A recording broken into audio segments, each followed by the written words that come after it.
Hi students, we're going to talk about chapter 8, creating the product, and there's a lot of good information in this chapter, so I'd spend some time here.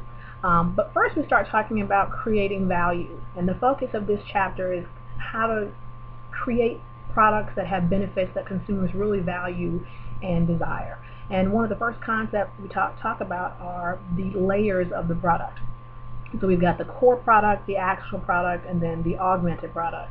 Now, the core product is the benefit. It's really the reason why you bought the product. So if we were talking about a washing machine, you bought the washing machine because you wanted to clean your clothes, period. So that's the core product, is the benefit of actually cleaning the clothes. Right? The actual product is the physical product itself. It's that metal box with the washer thingamajig in there, you know what I mean, right? And then finally the augmented product with all the other things that could come with it. It could be a warranty, it could be financing, it could be the fact that yours comes in red, these kinds of things.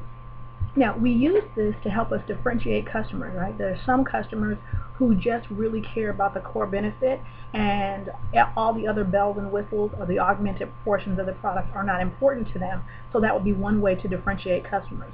So for example, my girlfriend and I are very different when it comes to washing machines. I just care about the core product. But she really cares about the look of her laundry room. So she wanted her washer and dryer to be a certain color, and they needed to match. And she had to pay for that. Right? And so that helps to differentiate customers. So you look at that, and some firms will do that. Another example might be if you went to the Lexus dealership to get your car serviced, you might realize that they also serve cappuccinos. They have their own bottled water. There's free Wi-Fi. All of those are augmented services that have absolutely nothing to do with getting the car fixed. Right? But it's a way to make those customers who bought a luxury car feel more special. Right? Now you pay for that. And some customers are not willing to pay for that because they don't see the benefit, right? And so that's a really kind of important way to distinguish some of your target market based on their desires for the augmented portion of the product. Right? Another important topic in this chapter are we talk about adoption and diffusion and knowing the difference. Right? Adoption really deals with kind of what makes individual customers want to buy the product and the speed at which that happens. And that's very important to firms who created new products. They want to quickly get customers to adopt the product. But the truth is, we're all pretty non-receptive to change. And the bigger the change the product causes in our lives, the slower we are to adopt. Now, the concept of diffusion is actually more of an aggregate concept, meaning we look at how long it takes groups of people to adopt the product and how fast we can make that. So you'll see there's also a slide there that shows kind of a bell-shaped curve of how individuals adopt and the different characteristics, the type of people who adopt a product first, second, and then on to last. And so you'll see that there are innovators. Those are the people who typically adopt a product first. They tend to be more educated.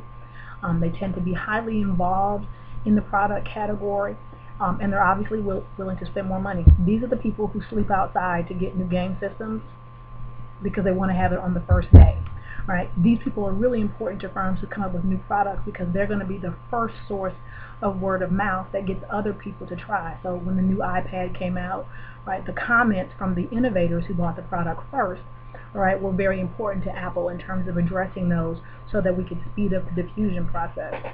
Right? And so we move on. The final category of adopters are what we call laggards. Right? And these are people who are the end of the spectrum. They don't care about getting it first. Typically there's a whole new form of the technology out by the time they bought the last one. They're typically not moved by advertisements. They're not moved by different information. They typically only do it when they have to. These are the people who finally changed their TV system when the government said we had to.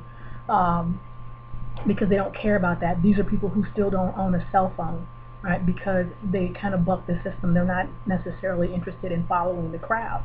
And so all of those things are things to look at. And then there's another slide there that talks about some of the factors that speed up or slow down the adoption of products.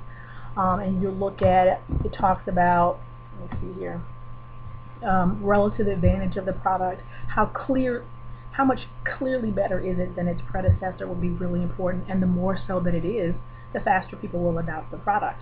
How compatible is it with previous systems and the way that we did things?